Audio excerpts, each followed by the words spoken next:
I don't know if you heard, but Joy Behar, the host of The View, made a statement last week that some people would see as a little racist for her argument for gun control.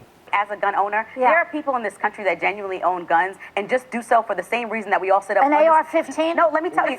Okay, let me give you a story. There's a man in Connecticut that watched his neighbor have a home invasion and watched their whole family get killed. He built his own AR-15 because Connecticut won't let you buy them, but you can abide by rules that allow you to build them. And then he has one in his house to protect his family because he never wants to see that happen again. He is a black man. It's odd. Most AR-15 owners are former military, 35 plus and married. So that's all I'm saying is that they're not these crazy people. Here's the thing. Once black people get guns in this country, the gun laws will change. Trust me. That's what happened with the Black Panther. Black people have been buying. That's what happened with the Black Panther. We'll see some action. She's right, but black people have been buying guns. It's crazy how secure white liberals are to make these type of statements in front of black and other minority communities without any fear of repercussion or backlash. But at the same time, she actually made an argument for keeping the Second Amendment as strong as it is now. Because, I don't know if she knows this, but there was a such thing in the United States called the slave codes, which prohibited black individuals, slaves, and free men from possessing firearms.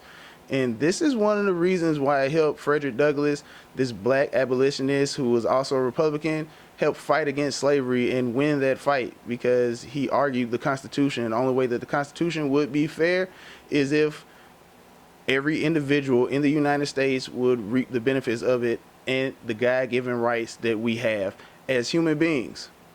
But I understand that individuals like Joy Behar and others in the upper echelons, the elitists, they don't understand why we, common folk, need firearms and why we possess the right to bear arms.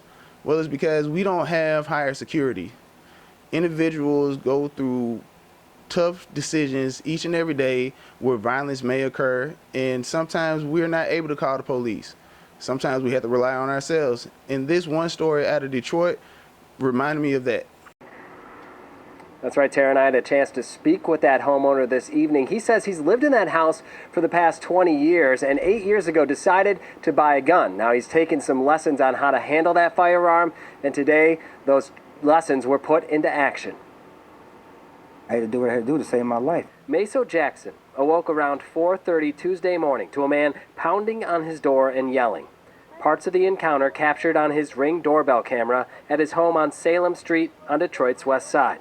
Talking about somebody owe him some money or something. I say, ain't nobody owe you no money. I don't know what you talking about. Jackson says he tried to reason with the man from inside his house. He wouldn't leave, so I dialed 911. While he waited for police, he said things escalated from there. He went around the window back there and bust that window out. Fearing the destruction wouldn't stop, Jackson then armed himself. Came outside and said, man, you gotta leave. You can't be doing this. You can't be doing this. So you gotta leave.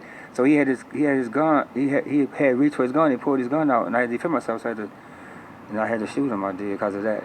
Firing 4 shots, they hit the man in the chest, killing him. It was me or him at that point. I didn't want to hurt nobody, but he just wouldn't quit. When police did arrive, Jackson says he followed their orders, led away in handcuffs for questioning. He threatened to kill me. Knowing he was a lawful gun owner and also aware that police had an investigation to do. You know, I'm like shocked this guy wouldn't leave, and he trying to kill me, and so I didn't do nothing to the guy. You know, I'm like, that's a part that was kind of sad. Hopeful that the law would be on his side once police heard his story. You can't help but defend yourself. You ain't got no choice but to. And sharing his story with us, hoping that someone might take away a lesson or two from his encounter. You got to be on guard. You got to be prepared. You can't just let people run you over, hurt you, and don't do nothing about it. You got to defend yourself.